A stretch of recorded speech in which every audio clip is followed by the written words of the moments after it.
সোমবার 1 তারিখ সুমন চলে যাবে। কাতার থেকে জয়েনিং আছে, তো ওই জন্য ব্যাগ প্যাকিং করতে বসেছি।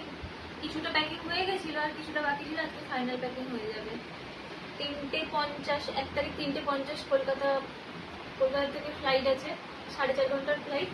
কাতারে 8:30টার সময়, না 8:30 নামবে, তো ওই জন্য প্যাকিং হচ্ছে।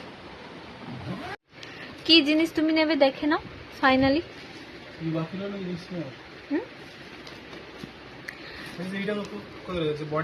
বডিও সেই তো, এটা খোলো না, এইগুলো ভেতরে রেখে দিয়েছি, খুলে টুলে যাবে, সব আছে। আমি বলছি তুমি ওখানে নামার পর তারপরে যাবে কি করে? অটোমেটিক সিস্টেম মোটেও না, ওটা ম্যানুয়ালি।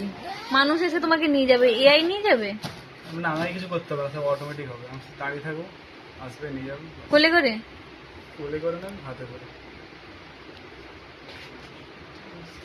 খুব হাসি না চলে যাবে বলে। এই ব্যাগটা আবার কিসের জন্য যাবে? এটা রাখো না, পাসপোর্ট আসবে। আর ওই পিঠের ব্যাগপ্যাকটা এইটা কাছাকাছি থাকলো, এটা লাগলে সঙ্গে সঙ্গে আর্জেন্ট বার করে দেবো। এই যে ওই পুমার ব্যাগটা, ওটা কি কেবিন লাগেজ না লাগেজে যাবে নাকি? অবভিয়াসলি, এটা সার্টিফিকেট থাকবে না।